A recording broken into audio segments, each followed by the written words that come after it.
Welcome to Ben Knows Nothing. I've been excited for this. We've been talking before the podcast. We chopped some shit before the podcast. And you can hit on either side. You can hit on the inside level, or you can hit on the very tip. Dude, this thing is such a beast. There's no... No, you're not going to find it. There is no damage to this. This is so impressive. Absolutely beautiful. It's so fun. Such a badass. It's such a badass. Dude, have fun with it. Dude, it's just stripping this. I got to finally hold this gorgeous tracking knife. The tracker's beautiful. The case is beautiful. The very talented Joe Carey. Thank you, How sir. are you, man? I'm good, man. Good. I'm good. I'm happy to be here. Dude, you look fresh. You look so much like a knife maker. You couldn't look more like a knife maker. You know, he has the straps. He has He has a briefcase full of knives. It's amazing. It's amazing, and the quality of this. Sorry, I got to show it off. I don't care. Oh, dude. I don't care. Please. I'm gonna show by all it off. means. This thing is just gorgeous. I told you I was going to show up, and we were going to end up knife fighting. Oh, dude, yeah. We're just gonna knife fight to the death. Yeah. This is the coolest shit I have experienced. Like the quality, it's just gorgeous. And what was it's a 001 on it. I freaking love that. You know. So this is a first of its kind. Absolutely beautiful tracker knife. Yep. It's been a long time coming. I've been talking about it on the podcast. Constantly. I'm just going to keep it here. Have you? I don't care. I talked about it like 10 times. Like people are like, hey man, when's your knife coming? awesome. When's your knife coming? And I mean, the first thing is like the process of being a craftsman, being somebody that's so involved, with trying to perfect something so it comes out. You showed me your first knife that you made, and it does not. It does not resemble. Yeah, no. And this is, like I said, just absolutely gorgeous. I mean, this is. I mean, side by side. You know? Well, no. This. What I meant your first knife that you ever made. Oh, yeah. I mean, to see the difference in beautiful quality. This is just, like I said, it's just absolutely gorgeous. You know, a lot of I time, can see the difference a little bit. A lot of time goes into the finish work. Yeah. You find yourself I'll find myself. This is amazing. Going from the belt grinder, because I use a 2x72 belt grinder. Yeah. It's a pretty aggressive looking thing. And, I end up stepping away from that a little too soon, and you end up hand sanding. Yeah. Way longer than you have to. Way longer than you have to. Yeah. And trying to learn those, just like you try to cram a ton of things in a day, I'm sure. Yeah. And to cut 10, 15, 20 minutes off of something is a big deal when you're trying to cram that much stuff in a day. To still make it look the same. The same, and that's when I think experience comes into play. Now, before we got into everything and really get into the knife, sorry, I was super excited about this knife. Giggly about this knife. I was just so stoked. But we could back up if we can. And now, was knife making always something you wanted to do, or is it something because we talked before? Your metalwork, you've been doing a lot with that machine shop. So you're around that type of stuff. I mean, ever since I was young, I was a kid who, I don't know if you ever got the Cheaper Than Dirt magazine No, as a kid. no. But there was an old magazine called Cheaper Than Dirt. It was like a military surplus magazine. Oh, okay. I've seen him. Yeah, I've seen him. Yeah. And I used to go on that every week. I would get a new issue like every month, and I would flip through that thing, and I would see some kind of cheap sword, and I'd be like, you know what? I got to have that. So I would Buy a order sword. that. Yeah, I'm gonna buy a sword. Dad, can I get this? Yeah, go for it. Yeah, get a sword. And I mean, over time, I had bayonets, I had swords, I had short sword, I had little knives. I had all kinds of things. My very first pocket knife was a small Gerber. I mean, most people have Gerbers those little, are nice. tiny, small, like black Gerber. Those things are cool. Like texturized plastic. Yeah, you can get them at the Carl's Carl's True Value and just pick them out of the thing. I'm pretty sure you can still go and find those. Yeah. And that's kind of really where it all started. I would go in the backyard and whittle my sticks and have my fun. And then, years passed by. I had completely forgotten about knives for years. And then, after I graduated high school, I started working full time, just balls to the wall, just all go. Yeah. And, eventually one day I picked up one of my old knives and I hated the handle on it, completely hated it. And I was like, you know what? I could do better than that. So I went down to my basement. I think I had all my buddies upstairs. We were all partying, we're drinking, we're having fun. I was downstairs like hand cutting out some scales out of like a piece of wood. Yeah. And I'm like, all right, you know what? I'm gonna put these on there. I'm gonna try that out. And I enjoyed it. And I was like, maybe I work in a metal shop at that point. I'm like, well, maybe I can cut a blade out. Maybe I can heat treat it. Shit, I made it this far. I can finish it. I'm just gonna give it a shot. So. And that was the first knife, The very first one I made officially was, this little camp cleaver type knife. It wasn't anything crazy, but I loved it, and I was like, my buddy wanted one, so I made him the second version. When we were talking about, you see the evolution of craftsmanship, right? And it's like you just see the difference in fine detail. Oh, it's like you said, you're like, hey, the handle wasn't what I wanted it to be, or this wasn't. It was uncomfortable as shit. And then now you see what you've made and you've done, and it's like, holy, it's just it's an amazing evolution to see craftsmen or just people who are very passionate and purposeful towards a certain thing, just to see it change, like I said, to that, to now something such finished. I mean, that's just like, oh God, super professional. Yeah, ahead. it's amazing. Yeah, it really is amazing. And when I saw this first one come out like this, I said, you know what, I got to keep trying this. I got to at least push myself to see how far I can take this. Yeah. And it kind of just tumbleweeded after that. And I've been making, I'm probably like 30 knives deep at this point. Really? Yeah. Yeah. And now, as far as like selection in a process, I don't know, I'm not the first one, but I mean, for somebody, was it odd? Because I was pretty forward, man. I was like, hey man, no. I need you to make me a knife. Yeah, I knew. That's the energy that most people bring. Okay. Honestly. Good. Most people are like, dude, I see that you're doing this and I love it, and I've got this idea for you and I want to see if you can bring it to life. That's so dope. This one right here. This knife was for a friend of mine who lives in Maine. He's a rigger on a boat. He does all kinds of like fixing boats and refurbishing boats and stuff like that. So that's actually a boating rigger's knife. This is beautiful. And he was like, yeah, man, I would love to give that a shot. So that's a lanyard hole. Dude, you did a really good job with that. Yeah, so you could just throw, a lanyard in. It was actually supposed to go all the way through the blade.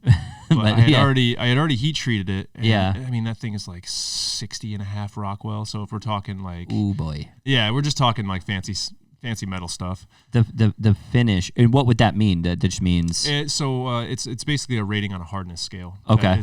That is a very standardized scale. Okay. I could take your blade and put it into this Rockwell hardness tester. Yeah. And find out exactly how hard it is. Yeah. In comparison, I mean, I think I can go up to like somewhere around 71 or 72, which is like crazy hard. So you have, what's the low end? Low end is like, low end is an annealed piece of steel that is not heat treated at all. I mean, you're probably talking somewhere in the 40 Rockwell. Okay.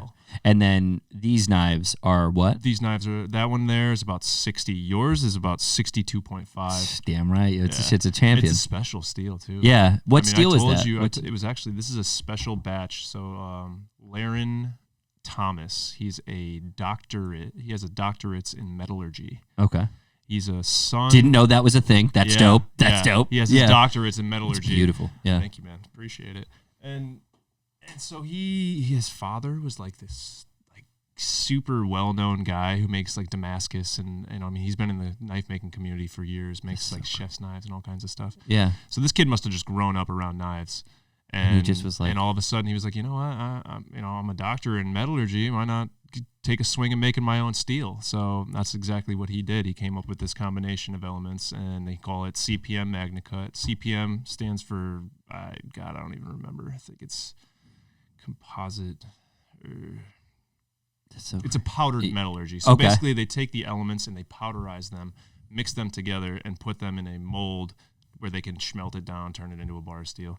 I don't exactly know the process, but it's fairly close to what it is. Yeah. And the powderizing actually makes it so that your steel structure is finer. Yeah, okay. So it's tighter? Right. And then when you heat that to heat treat it, it actually expands. Okay. So when you expand, like when you're heat treating something, the elements inside the steel usually expand, and mix and change into certain. So when you take a piece of steel like this and you bring it up to, I think, 1600 degrees, everything past 1600 degrees, it goes from a martensitic piece of steel to an austenite. Yeah. It creates a different structure in the elements. They break down, they mix differently, and they solidify. Mm-hmm. So when you take this, I like this, for example, I think I had to bring these up to about 2050 degrees, and then you quench it on a piece of aluminum. You take it and you squeeze it between two pieces of aluminum, and you blow it in for about a minute or so, until it comes down to about room temperature, and then it takes a submersion, like it takes a bath in liquid nitrogen. So great. Yeah, I saw that. That when you were doing it throughout the thing. I'm like, oh my God, this just seems so cool. Yeah, they call it like deep cryo. Yeah. For a lot of guys that do it. Cryo tank right over here, dude. Yeah, you got to do a cryo exactly tank. What's the temperature in that?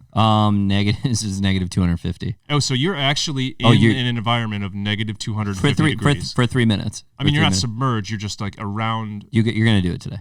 Okay, I'm down. Just do it. I'm down. all for it. I got to do it too, dude. I it. just went on that hike before I came in. I'm all freaking muddy pants and everything. I'll cool down. Dude, it'd be so much fun. You'd be like one of your fucking knives, bro. Exactly. You're going to be like, chill. So the cryo cycle, actually, so we were talking about growing grains. Yeah. When the grain grows like that, you're trapping it in a certain position. That's what you do when you quench it. Yeah. And that's what gives it the hardness that you get. And when you temper something, or when you cryo treat something, what it does is it takes the rest of the elements, because this is a stainless steel. It takes the rest of a certain element. I think it's slipping my mind right now. But when you give it the bath in the liquid nitrogen, what it does is it converts that into austenite. Okay. So it just makes the matrix. Because when you think of steel, a lot of people think that it's just like they just think one steel. Piece. Yeah, they it's think steel. It's one piece. It's steel. But it's not. It's basically a bunch of elements that have been solidified into like a crystalline structure. You can kind of think of it like a crystal, because when they all come together, they have like boundaries, and the boundaries meet each other. It makes it stronger. It makes the structure that's stronger. What you're looking for. You want to take away as many of the imperfections as possible, because if there's a ridge in one of those structures where they meet, it's like putting a crack in a piece of ice. Yeah. It's more than likely going to break on that spot than anywhere else. Yeah, I have watched every single episode of Forge and Fire. Oh, yeah. Every single episode, back and forth, and you should see the dumb shit that I say. I'm like, didn't quench long enough. Like, I have no fucking idea. Dude. I've made one knife. I mean, you saw the chef's knife that I made. Shout out to Evelage Metalwork, absolutely phenomenal guy. He's the guy I gotta talk to you about, and you gotta hook up with him, because he is just, like I said, just super patient, really nice guy, phenomenal craftsman, and just you know what it is like, if an idiot like me, like a total moron, going in, and he could handle me. He can handle anybody. Oh man, I enjoy anybody. people that have no idea. Well, because it's like fun. Yeah, it's fun. But I always feel bad. I just feel bad. Like, I'm like, bro, like, am I the worst person you've ever? He's like, no. He's like, you're a good guy. And now he comes here. He's actually he comes here for my other company. He's just a great guy, And so now I'm doing a class of like 7 or 8 people. Yep. Like, I want to get my buddies together and give him, that business and do that, because he's like I said, I mean, he has that big shop we were talking about. Yeah. And it's just nice, man, to see, and now you can go in, and I mean, I bet he would go nuts for that blade. It's absolutely gorgeous. Dude, that's the total different end of the spectrum for me. Really? Like that, the blacksmithing part of it. Yeah. Because everything I do, I order sheets of steel. Yeah, yeah. So everything, I cut this out with a die grinder. Yeah. I shape it on my 2x72 grinder. I clean it all up. I get all the bevels rough ground, and then it goes into the heat treat. Yeah. I bought a heat treating oven. Yeah. It's like a $2,400. Yeah, it's a really, really big investment. Yeah. But that was the key thing, because if you're if you're going to send this out to do your heat treating, you have to tell them exactly what you want for Rockwell. You have to tell them exactly what you want to temper it at. It's like, these are just things that you're kind of leaving to chance. You're kind of trusting their process. Yeah. Making sure that they know what they're talking about, or they know what they're doing. When I did my preliminary testing on any of the steels that I use, it is exactly that. You're finding out what range you want it in and why. Yeah. You know, because the harder it is, the longer it'll hold an edge, but it'll be a little bit more brittle. Yeah, that's always the trade-off. You know? Yeah, it's a yin and a yang with those types of things. There's like a trifecta of things that you would have that kind of trade off. Now, having this blade being as hard as it is, but it's also a thicker blade. Like, so we went forward heavy with it because the tracker blade, you said, is good for that. Like, you want that forward heavy. You get that when forward you swing, you know, when you're... Dude. I mean, it feels good. It actually feels really good. As soon as it struck the piece of wood, we'll put that up when we just chopped something right in half with it. We'll put that up. But it was like, when you see it and when you hold it, like I said, that's what you want. You want that balance. You want that. And a lot of people like to pick up a blade and like, oh, it's light and it still chops. Like, this is more of a... You know, it's utility. The front end is a hatchet head. Yeah. Quite literally, it's a hatchet head at the front of it. You know, the swell that's in the back here is actually for striking with some type of baton or a mallet or just a stick that you cut down off of a tree just so that you can get that leverage. You know, it's a beating. Well, I saw like we were talking about it before. I saw that and I was like, dude, I mean, we obviously all saw it in the movie, The Hunted. Anybody who loves those outdoorsman type. It was a dope badass movie. American, like, cisgen male. Yeah, that's so good. Such a classic. So good. I mean, like, you should have seen the smile on my face when you brought that knife up. I was like, dude, I know exactly what knife that is.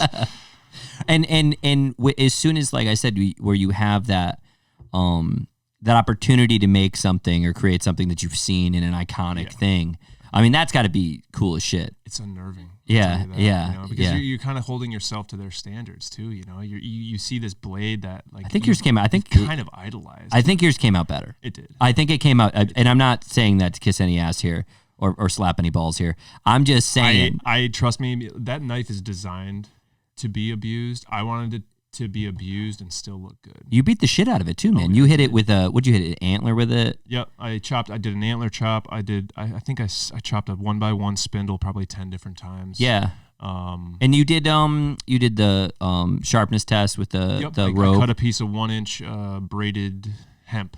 Yeah. Okay. Yep. Okay. 1-inch braided hemp rope. That's a pretty standard thing, you know. And a lot of guys do like the shave test. They shave their arms or they. You did that too. Yeah. I saw that. Yeah. So I try to do everything that everybody else does, just so I can be like, yeah, look what I did. I can do that, asshole. Too. Yeah. Like the static cut test. A lot of guys will take like paper towel rolls. I've seen that. Yeah. Just do like the really slow, that's crazy static cut tests. I've seen you've done that though. No, I've done that. Yeah. On this blade, I believe. Yeah, this thing's holy shit. This was actually the wedding gift I made for myself.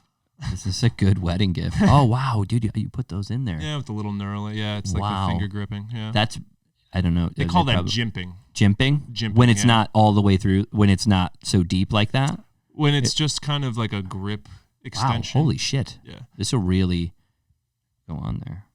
Oh, does it shave still? Yeah, it does shave still. I'm bald.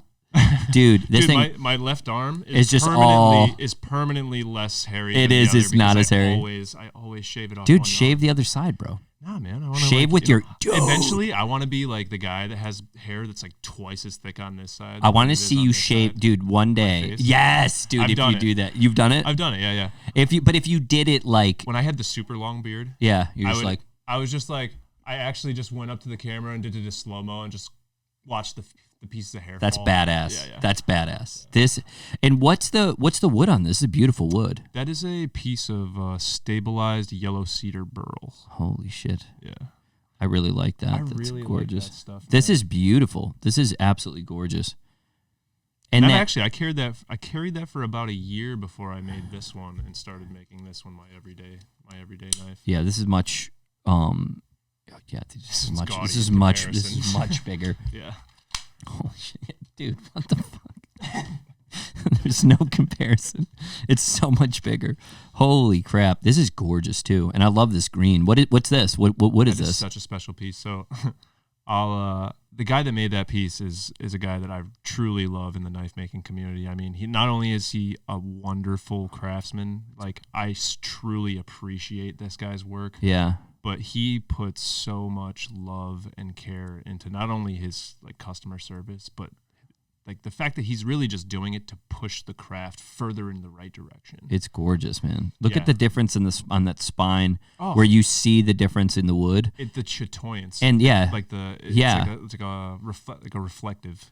And also I've noticed too when I grab this, it's pushing my pinky up a little bit so it won't slip down. Absolutely. And that's something that Fortune Fire, they talk a lot about. I'm obviously an expert. I've made one knife. But to have that when you press it right up against the side there, it's and you have that light where what's that called when that's a hammered finish. Hammer finish. Yep. on the top of that. Yep. Is absolutely gorgeous. Dude, this is beautiful. Thank you, man. I appreciate that. Yeah, so that piece is a guy, mad scientist, John Luke. He's a really good guy. Yeah. I really like him.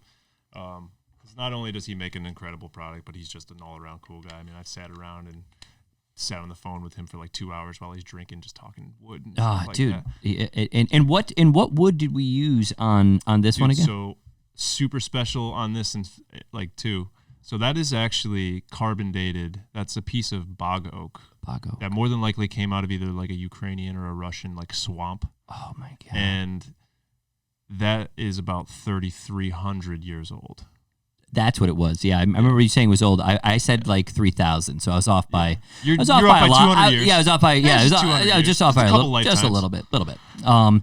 But this is it's just beautiful, and it has this nice, like dark, which is why I liked it. What's great about that is so the sediment that settles into the bottom of these bogs Yeah, actually settles into the wood itself. It sits there for so long. really. It absorbs into the grain structure. So if all the grays that you see in there, like the gray, that's like sediment that's Really? built up inside of the grain. That's just leached in through time, you know? It's gorgeous, and it's also not when you run your hand over it, how smooth that is. And I heard that with knife making, you want stuff like that, so that way it doesn't like if you spill like blood on it or you're using stuff for like that, it You don't doesn't want it to sink be into the super wood. porous. Yeah, because the more porous it is, the more bacteria it holds. Right. Correct. Especially for Like chef's knives and chef stuff. knives, Yeah. especially. Yeah. A lot That's of guys use synthetic materials For the I've for seen that chef more. knives Yeah. a lot more, mostly because it doesn't have that absorption rate. Yeah. This is. But I use all either stabilized or, for the most part, I use exclusively stabilized wood, Yeah. which is like a resin impregnated wood. Yeah, dude, this is, like I said, just really, really beautiful. And once again, really nice to hold on to with that bottom piece that you have coming up off there. Like I can feel that in my hand. Absolutely. That my hand wouldn't slip off. And a lot of that, this too, where the finger is, the That finger second guard. finger well is Yeah. actually purposeful because you're going to use this more when you're inside to get more Yes. detail, Yes. whereas you can actually almost hold this off your hand I didn't and even use think it of to that. rock. No shit. No, it's more of like oh, a I didn't rocking even cut. think of that. Yeah. So you can use it both ways, really. Yeah, I plan on using this a lot when I go camping, when I go hiking, because now that all of a sudden that's been something I need to get my fat ass into. Dude, my It's legs so are. long, man. It was, yeah. I mean, The last time I actually took a serious hike was my wedding 2 years ago. yeah, your wedding was beautiful too, by the Thank way. you. Because Appreciate I saw the picture of like on the side of like a cliff or something. Yeah, it was That's badass. Panther Ridge on. It was actually Panther Ridge on. God, what mountain is that?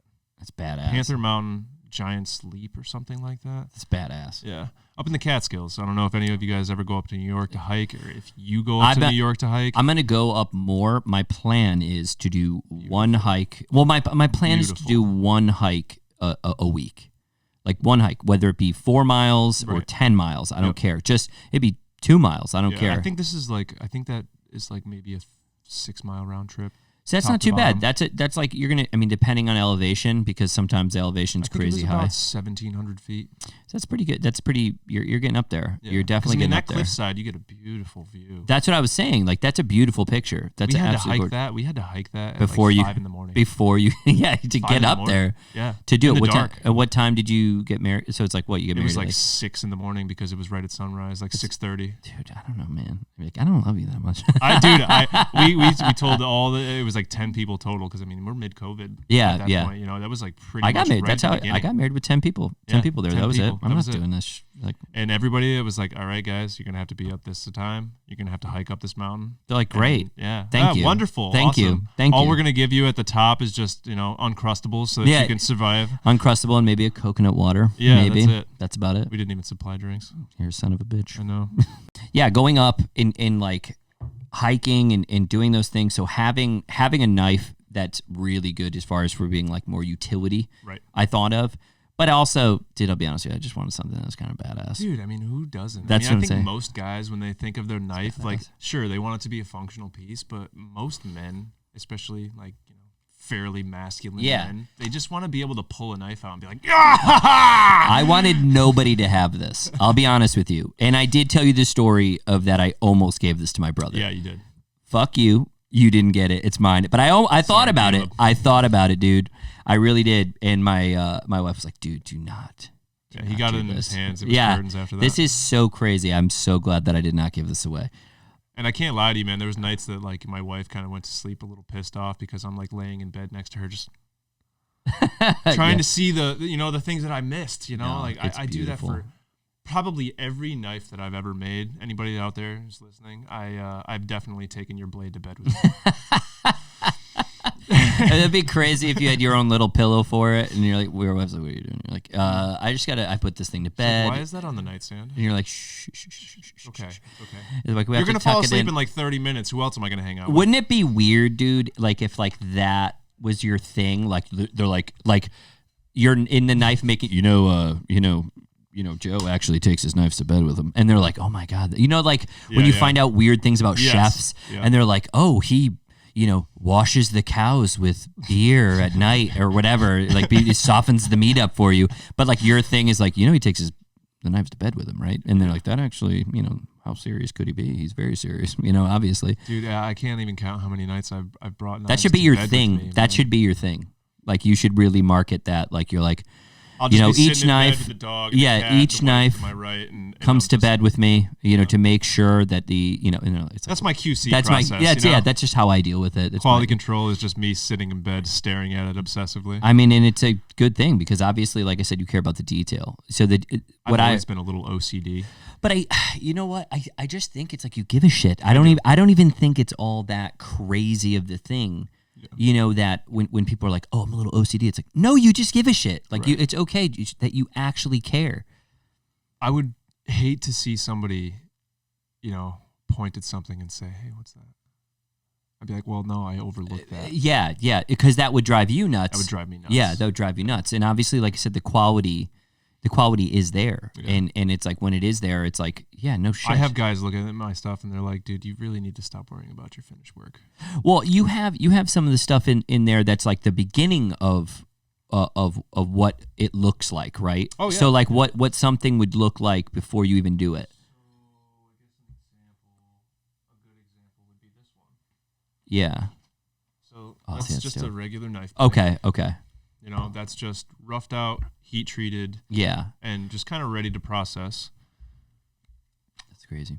And then that's what you get. this is the finished product. Exactly. Yeah, so you could see the difference. Holy shit. That's beautiful too. I want this one too.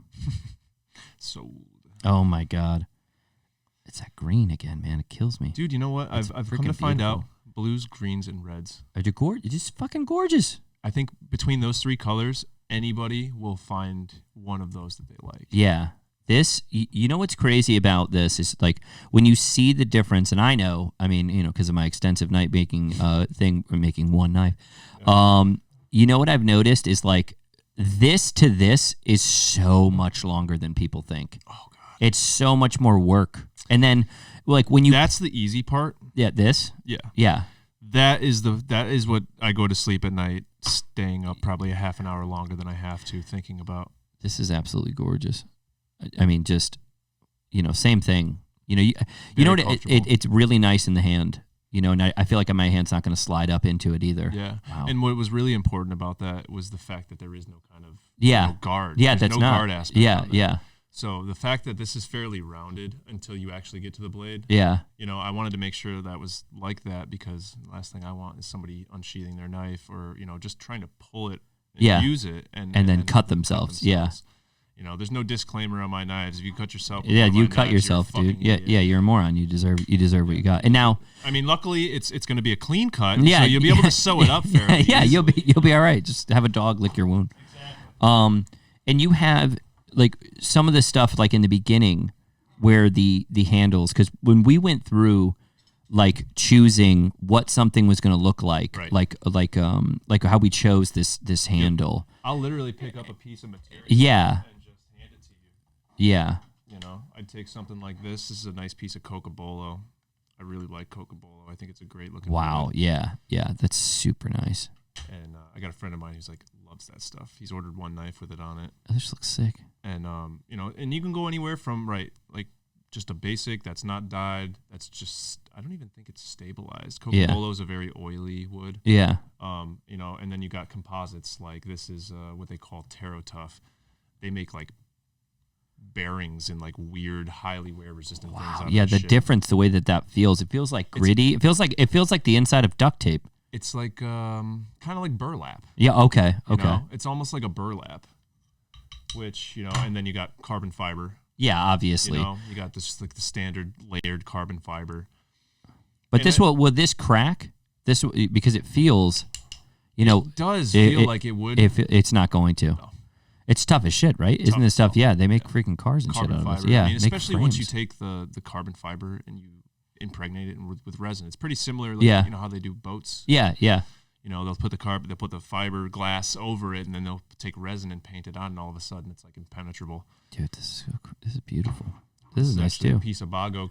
This is so these are segmented scales. Okay. When you take something like this and you add like different pieces of what they call micarta, and then I think this is some type of impersonation opal. This is crazy, dude. That's so crazy. Yeah. But that set of scales right there cost about $100. Yeah. This is gorgeous, though. Wow. Really cool material. I bought that for my wife. She saw it. Dude, this is dope. This is dope. And I was like, all right, well, I'll make you a knife with that one of these days. You should. I mean, that's absolutely gorgeous. I love the transition. Yeah. Where these two meet. It would look really interesting on like to see like just that stripe that the shiny stripe. Those little details like that is like. Now, but when you work on those things and when you polish them and cut them, they do look different, right? Very different. Yeah. So like some of the stuff, like I've noticed, like when you see like a lot of knives like that, then you see what it looked like with that. They almost sometimes don't even look like the same thing. Same material. Yeah. I mean, you take something like a piece of wood that's sanded at 60 grit, and you bring it up to like 400 grit. Yeah. And you take a little bit of oil and just wipe it on. Yeah. And it just changes everything. Yeah. It looks so much different. It looks badass. I mean, most of the times when you those do reveals, man. Yeah. Like when you're just like you finally get the sanding where you want it, and then you finally either polish it or throw some oil on it. Those moments are like the oh god, yeah, I did what I intended to do moments. There's a guy he makes like just all sorts of carpentry stuff, and when he takes the mineral oil and puts it on like he's making like a charcuterie board or like a cutting board, and he'll just take the mineral oil and do it. It's so satisfying to watch because then you just see everything just pop. Everything is just it's out. like an ongoing joke, and we have like a group chat with all the dudes. Yeah. All the dudes chat, and and that was a long running joke for a while there. It's like, yeah, why don't you oil it? Yeah, put oil on it. Because I would just send videos of just me like with gloves on, just oiling slowly sexually wiping the oil on there. Like, you guys like that? They're like, we really do actually. You gotta oil that thing. This is highly satisfying. Yeah, I don't know why. It's like one of those. What do they call that? Where it's like it's like a sound. That it's makes, like oh man, what is it called? There's like a name for it. Yeah, there's like a whole subculture of people. ECM that like, or something. Yeah, or CR, whatever ECM, it is. PMS, whatever. Yeah. It's called something. Some acronym. OCR? No. But it is, and it's basically like people listening. Right. But visually, I think there's something that's called that too. Really? Yeah, which is so visually stimulating. And that's why, like, it's weird. Like, my Instagram's so strange. It's like knives or like stuff like that. Yep. Girls with big asses working out, obviously. Obviously, obviously they're gonna market that to us either I don't way, even man. know why that's in there. I didn't like it. Oh, I definitely liked it. I definitely admit it. Fitness stuff, stuff to do with like, anything with a motor, whatever. And then, like I said, it all of a sudden it's like charcuterie boards with mineral oil on them. It's such I'm such a fucking moron. It's so dude. I mean, I got weird things too. I honestly, I follow a ton of knife making pages. Yeah. Obviously, Yeah. I'm all over that. I follow a lot of makers, a lot of material makers, like even small time material makers. Yeah. There's some guys that only got a handful, maybe 1,000, 2,000 followers. Yeah. But make something that's truly unique. Yeah. Because when you're in a community that's been around for so long, I mean, we're talking hundreds since beginning of time. thousands Yeah. years. Yeah. Like things have changed so much, and there's only so many things that you can do differently. Yeah. Nowadays the synthetic materials, you see a lot of guys with like the micarta impersonators. Yeah. There's a lot of guys that are doing like fire hose micarta. Yeah. Where they'll take like different layers of colored like fire hose and layer it up, and next thing you know, that's a piece of material. That's wild. This is like a thing that they call true stone. This is like some kind of resin composite, but it's supposed to look like a granite marble. It feels like it. It feels like it, right? Yeah. It's almost like a Corian, like a countertop. That's so strange. That feels weird when you hold it. Yeah, it does. Yeah, It does, but it looks incredible when you use it as like a spacer material, like something that meets up, something that meets up to something like I could totally where see. You would have like a layer here and then like some other stuff. That would be dope. And now, is there anybody in this community that you feel is underappreciated? Like, is there somebody that you're constantly, or maybe just somebody that you're like, you champion? I'm a nerd, dude, about like geometry and knife steel. Like I follow this one guy. He's like the GOAT. What's his name? His name is Sean Houston. Sean Houston. Sean Houston. Yeah. Shout out to Sean Houston. Shout out to Sean Houston, man. Yeah. This guy is just like pushing the limits. Like he's just a knife steel enthusiast. His motto is fear no steel. Yeah. And he takes the most exotic steels, heat treats them to the most astronomical things. He's got very specific heat treatment schedules, very specific tempering schedules. And the guy he makes some of the most impressive things I've seen, because, not only is that, he's broken certain contra test, like a contra test is a cut test. Yeah. And they take a very specific blade geometry and, width behind the edge, and then they see how long that knife will cut until it dulls. To No the point shit. Where it won't. Yeah. And I think his like he has this one steel that's just absolutely incredible. It gets up to like 71 Rockwell. Yeah. And it's just a bear. They call it CPM Rex 121. It sounds badass. And what would you use that for? Most like Wolverine's claws, most people, pretty much. Exactly, Yeah. Animanium, yeah, basically. Just cut anything. Yeah. Just hold the knife in front of you. Just throw things at it. Throw a just cut lightsaber at it. It'll split. It would split it right in two. Yeah. Really? No. He's very focused on pushing what a knife steel can do. And now, what would you do? Like, can you just buy that stuff from him, or what? What can you have to like dig around? Yeah. You have to. I mean, there's certain steels you can only get in Russia. No shit. There's certain steels that you can only get in Switzerland. Yeah. And I follow another guy, Case Knives. Shout out to, I think it's Roman. Yeah. Another guy that's just totally pushing the boundaries on heat treatment, geometry, and what a knife is capable of doing. That's so crazy. And I follow these guys because it's like, oh, dude, there's been a million knives around, but how many people have truly tried to push the limits of what steels can do? Yeah. And, it's few and far between. You don't see a lot of it. Because some of the older makers, you'll see the guys that are like 20, 40, 50 years old, and they had a blade that was like 61 Rockwell, and everybody's like, oh, that's pretty hard. You know? And their knives are still around to this day. They're still sharpening them. Yeah. They're still using them. And I think a lot of guys worry about breaking blades. Yeah. I think that's what a lot of people worry about. They'd rather have a blade bend than break. Yeah. Because that just looks bad on nobody wants to see their blade get sent back in two pieces. Yeah. Because then that means there was a structure problem. It's not a fucking pry bar. Yeah, exactly. What I mean? Like, exactly. I'm not selling you a pry bar. You want a pry bar, you can buy one for $10. Yeah, go grab one. Go to Home Depot. Yeah, They have that stuff. Yeah. If you want to hammer it into a tree, if you buy a K-bar, traditional K-bar, yeah, a military version K-bar, sure. Yeah. Have fun with it. It's what it's made for. It's made to be abused. Yeah. But if you have a knife, I think most people intend to use knife as a knife. Yeah, and for long term, especially if you enjoy the knife. Right. And I mean, if you want to have something that's going to, have sharpenability, and it's going to hold the test of time. You know, when you have a blade that's harder, it's going to hold an edge longer, and it's going to truly, at the end of the day, it's going to make it so that you can sharpen that knife less. Yeah. You know, because that's the goal. If you're out in the field and all of a sudden your knife is dull, what the hell what good is it? Yeah. So what, on top of that, like, I was thinking, you know, when you were saying this, what's the goal, Joe Carey? What's the goal here for you? Because like you said, I've always kind of looked at myself as an artist. Yeah, more than anything. It feels like art. Like this feels.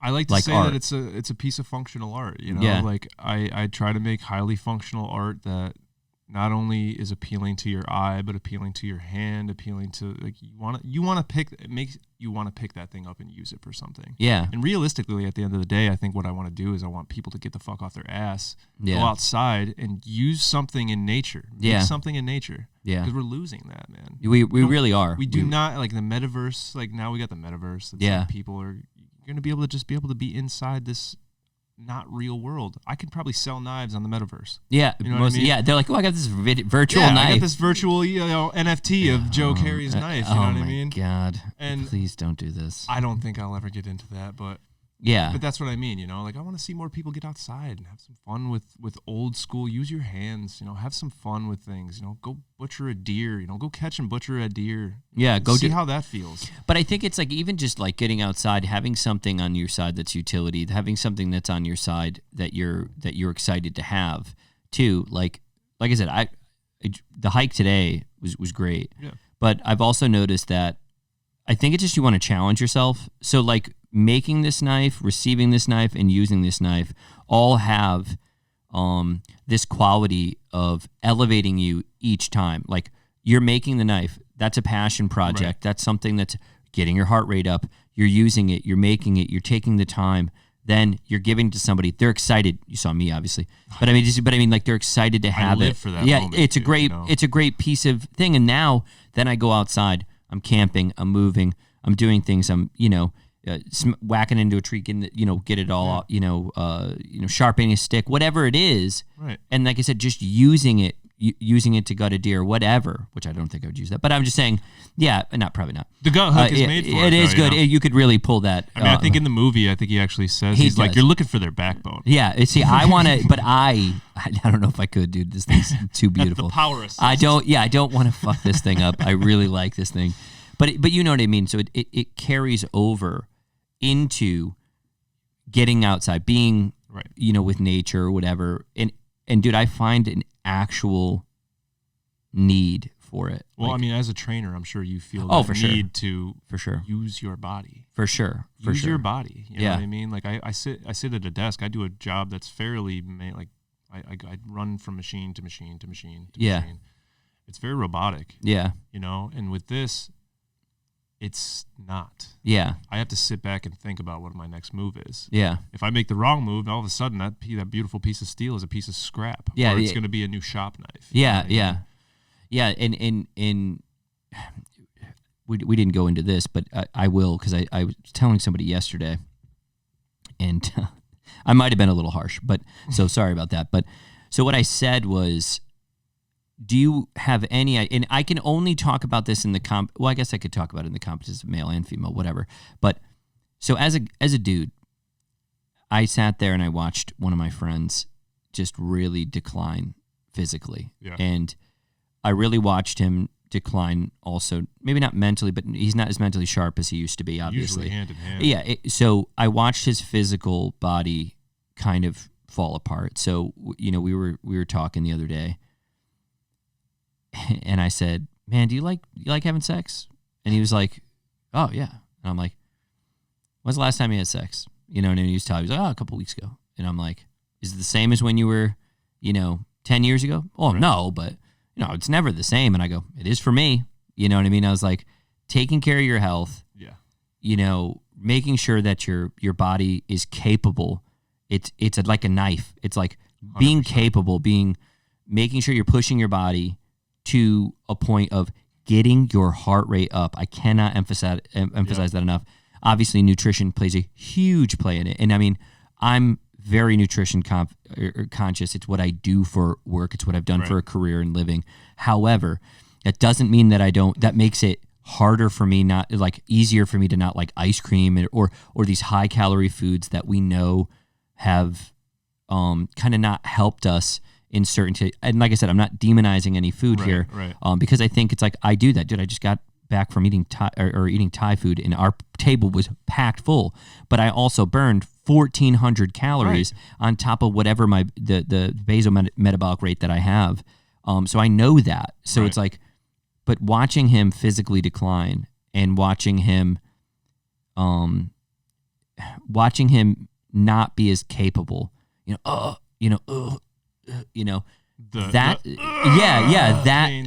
up. That stuff is so damaging to see for me, because it's like you don't have to do this. Like aging is different. I'm not talking about aging. I'm talking about somebody who's 33, 34 and telling me because his body is not as capable. He's not taking care of himself. Right. He's not looking at himself like that. He's not getting outside. He's not doing those things. I had a conversation very similar to somebody, not too long ago. I was like,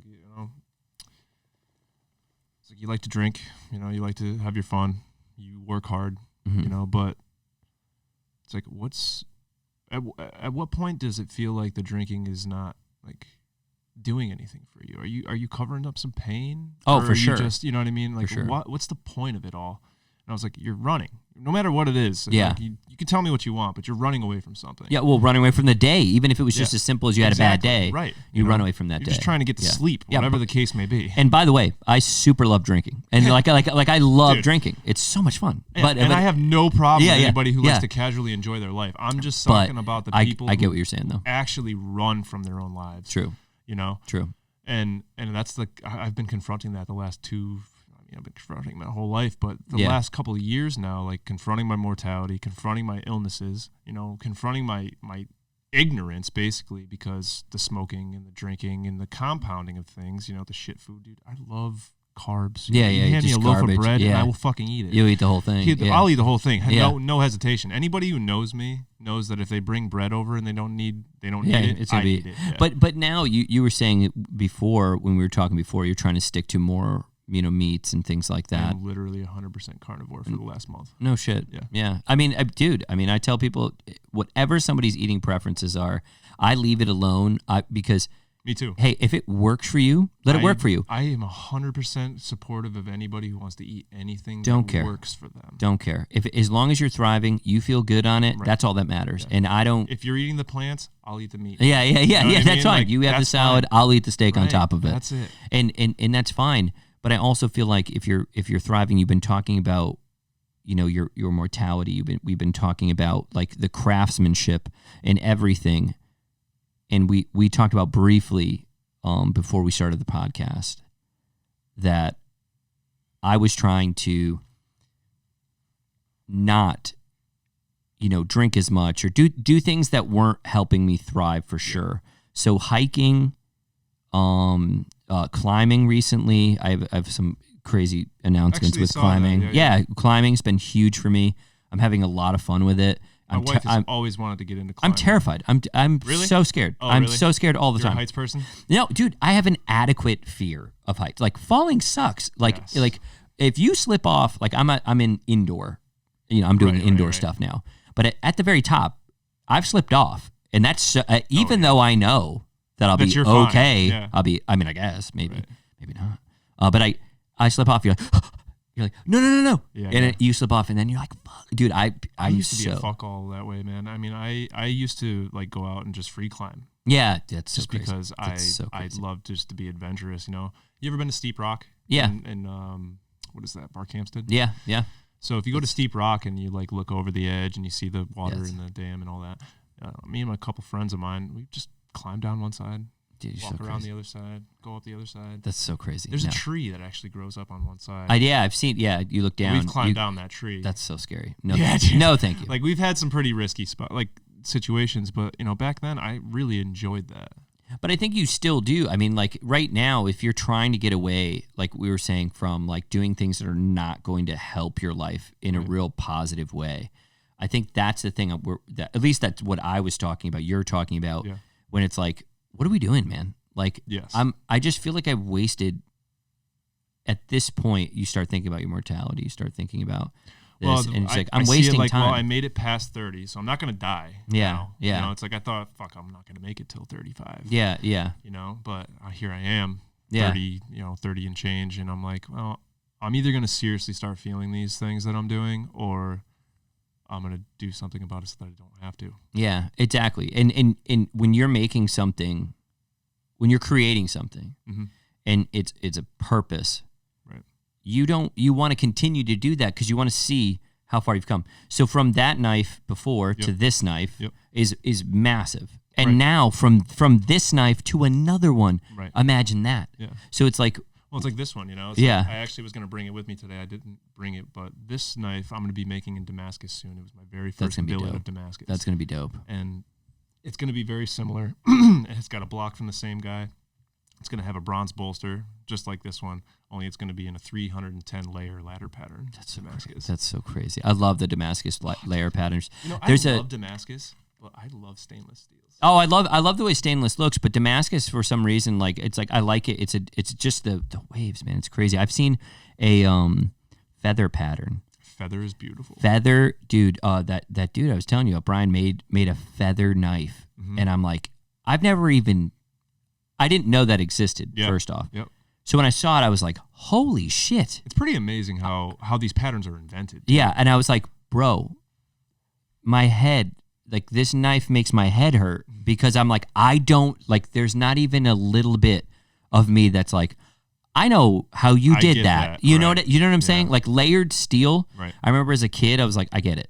Like, Yeah. okay, fold it, Right, fold it, fold right, it. right. But with that, it's like you're making my head hurt. And I mean, it's basically the exact same thing. yeah, but You fold it and you fold it and you you fold fold it it. and you fold it and you stack it up, and then all of a sudden you got this really thick, fat billet, Mm-hmm. and then you go over to your press and you cut that thing in half. Yeah, yeah. and that's what puts that feather pattern in. I You never clean would've- that up, you yeah, fold but it dude, back like together. I wouldn't have known. Like I was like, how'd took you? me a long time to Like, figure it out, did you just cut it in half? Like, just cut it in half. Like, Yeah. I don't fucking know. Yeah. It's like I've really fallen in love. I mean, I've always had like a passion for Sanmai. Sanmai is beautiful to watch. Sanmai Yeah, is the most simple Damascus that can be made. it's But beautiful. done correctly, it looks absolutely stunning. Now, what's Sanmai for people who are listening? Sanmai, you would take two pieces of like a basic steel, a basic mild steel, or you can use, some guys are doing like stainless Sanmais now. So you can basically so pick crazy. two different steels that are fairly close to each other Yeah, for heat treating schedules. And as long as one etches differently than the other, when you etch it and you see that line Yeah. that goes all the way from tip to tail, that is the acid reacting to the high carbon steel instead of the other steel, yeah, yeah. So Which makes that pattern. which is what gives it that distinguished dark look on one layer and then the So light dope. look on the other. Yeah, I actually almost forgot what you asked. yeah. No, that's what Sanmai was. Sanmai is basically just that. Yeah. It's two pieces of steel sandwiching a piece of high carbon steel.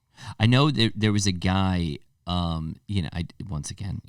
just went in that like YouTube diving thing. Oh, yeah. The guy was making like fake, like really shitty blades where he was just painting, like etching, laser etching the Damascus on the Okay. blade and Yeah, calling yeah, it yeah. Damascus. Oh, that's terrible. Oh, dude. And then these dudes were breaking his blades in half and they were like, see, it's not like, and I know, like, dude, what are we doing here? But hey, that would piss me off too. Well, that's why I literally, like, anytime there are 1,000 accounts out there that are trying to sell, Chinese. Yeah, just really cheap. shit. Yeah, they're Damascus. just throwing that stuff They're out there. taking either these blanks and just putting handles on them and calling them That's Damascus, what you know I'm I saying. mean? Yeah. And I've stopped doing it, but at one point, anytime I found one of these pissed. pages, I would comment. I'd be like, Bitch. "This isn't real. You're like, this is trash. This is trash. Don't ever buy this." But after a while now, you just distance yourself from them. Just get out of here, and show off your craft. Like the cool thing is once you show craftsmanship like this, Yeah. it's just a totally different. It puts you in a totally different league, and it helps you. So then you aspire to those people that you're talking about, and then one day, hopefully, maybe, if you're good, Somebody will aspire. somebody will aspire to you, and that's the idea. Is like if you keep doing something. I'm sorry, if you keep doing something, and you do this Okay, so how many knives have you made so far? Start to finish. Yeah. Yeah, it's probably in the ballpark of like 25 to 30 start to finish Yeah, knives. start to finish knife. So start to finish 30. Now, Yeah. you take that and now you go wait till you get to 100. Now wait till you get to 1,000. Now wait, God. you know what I'm saying? Yeah. So then it's like, what is that? Oh, it's it's just second nature. Right. And it's like that with everything. Right. It's just like, dude, just Put if you, 10,000 hours into anything, you're going to become a you're master. you're going to be super good at it. And if you're not a master, you're getting damn close. You're getting damn, yeah. You know. And it was like, just with like coaching, you know, like I've been a coach, or I've been a trainer and a coach for a long time. And it was like when I first started to get into it, I remember like, you know, which I did think I was good then, but Right. Because I've definitely seen you grow over yeah. the last, Dude, you know, how long it's been have you like, doing it's been this? like 10, 12 years, I was you know, gonna so say, it's, you've been in it for a long time. and I feel great. And I feel so much better. And now when I can coach somebody in my cues or get them to do what you want them to do, or that, it just changes. It changed so quickly. And I don't think I told you. So we're keep doing the podcast, and the podcasts have been great for me. And even if we didn't have, I know this sounds weird, I just enjoy talking to people. Like I don't care, I'm the same way. conversationalist. I mean, I'm not. I remember we were talking earlier. Yeah, And you're like, yeah. you know, are you somewhat introverted? It's like, not really. I just don't care to speak to a lot of people. But it's okay. Keep the There's circle certain small. There's certain people that I can sit down and we can have great conversations. But for the most part, I'm not looking for a careless interaction. Yeah, yeah. You know, it's like I'm pretty careful with my words. I'm pretty careful with what I like to put out into the world. So Yeah. there's people that are just They just throw. It's just like verbal. It's like verbal bukkake. vomit, Yeah, yeah. just blah, blah, blah, blah, And- and you're just like, well, what are you or doing? they're just like permanently negative or just like always pessimistic or always talking down. It's like I can't get with people like that because I don't even hang out with people. I don't even. personal growth, man. Like I can't put myself around you because I'm going to absorb your energy eventually. I don't even. I'm being serious. I don't even know what that's like anymore. Like, not to Right. say like but I really recognize that type of behavior and language. Oh yeah. And I'm like, hey, you know, like we're probably not gonna be friends. You know, like we're probably not gonna hang out. And I'm around now. Now this is all very recent, within the past like 4 years maybe. Yep. Just the most positive, not always positive. You know, there's bad things happen. We talked about that too. Yeah. With that the suffering. You know, I obviously have dealt with a lot of The best death people and grow tragedy. out of suffering. Well, You know what I I mean, mean? the strongest men are, come out of this. Strongest Right. men and women I know are all women or men who have gone through shit, Yeah. and it has been struggle, strife, Right. and you're like, wait, You're gonna go one way or another. yeah, for sure, You're gonna for go, sure. You're gonna go way south. You're gonna go as high as you can. Yeah, and to have that and be a part of that is huge. Yeah. So seeing, like I said, so many people navigate through that into something so positive, something so great.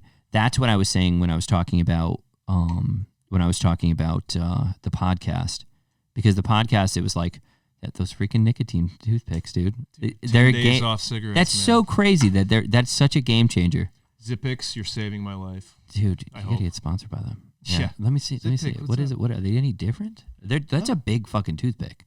Is it? Is it? Is it normal? Is that a normal toothpick It size? seems like a normal, and maybe it's a little thicker. Yeah, yeah. And does it taste different? Oh yeah, Yeah. They're all flavored. So No there's shit. a bunch of different flavors. No shit. Yeah. And what is it? I mean, it's like having a cigarette. I mean, you're more than Do welcome to try you one. mind if I try? No, I no, want to try please. one. Try one. How do you get this thing open? You gotta squeeze it. Yeah. Oh wow. And then, I mean, this is a peppermint watermelon. Ooh. Wow. Okay. And if you're not used to nicotine, you're definitely gonna get a little kick. Oh, do we get a little buzz to it? Oh yeah. This is great. It No, gives I'm me gonna- that burn, dude. Like, Yeah. I mean, I don't know if I've just got like some masochistic like personality traits. These are tasty. They are, They are really good. right? This makes me want to 2 have a cigarette. milligrams, 2 milligrams per toothpick. And I've honestly like I've struggled with smoking. Dude, good for you for fucking quitting, man. That's awesome. Dude, I'm proud of you, man. 10 days, man. That's great. Just I keep need going. that, Just keep man. I going, need bro. that. Dude, 'Cause- the thing is think about it, man. Think about 10 days. You could do 10 days. You could do anything. Exactly. You know what I'm saying? You Like, change seriously. a habit. If you can change a habit this big, I mean, this was huge for me.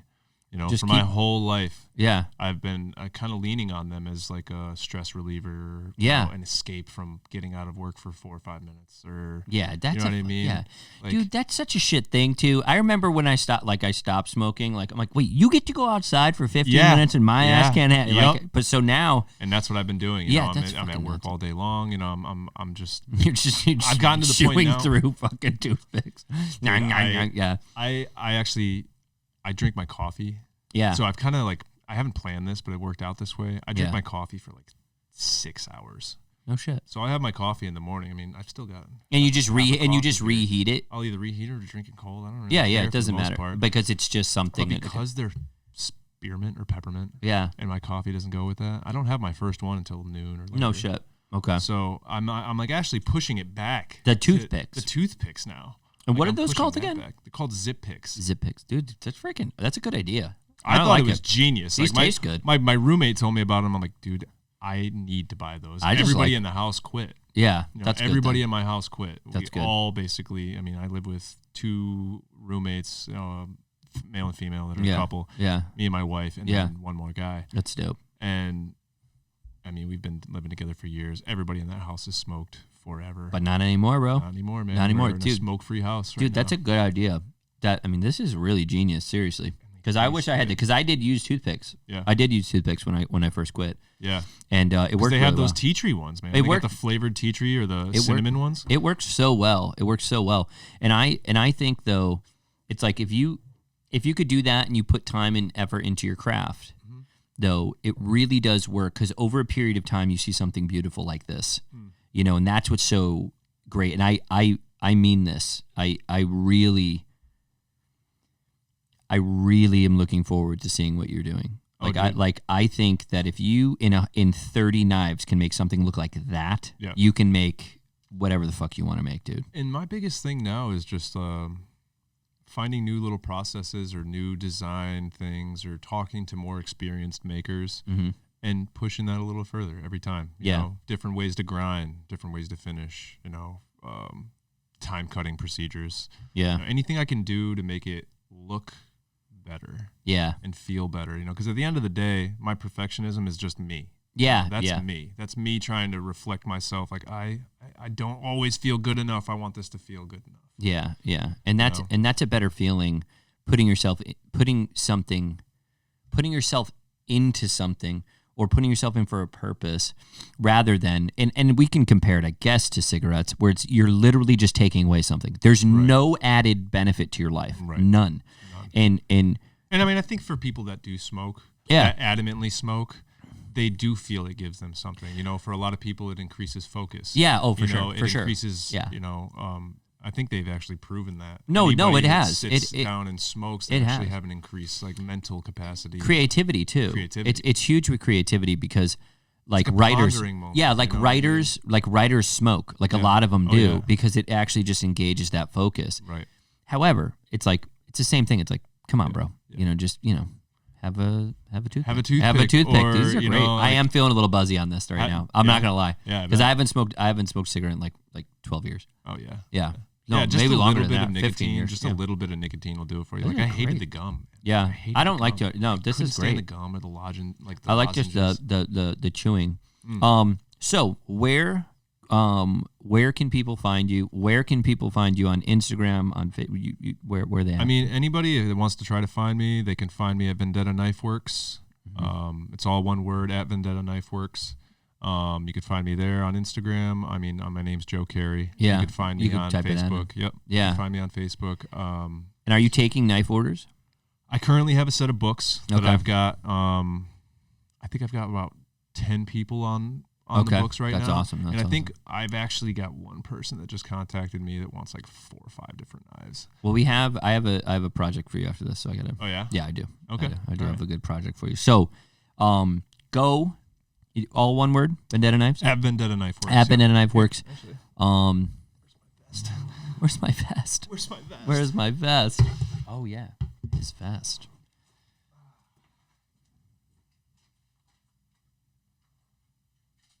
Oh, that's dope.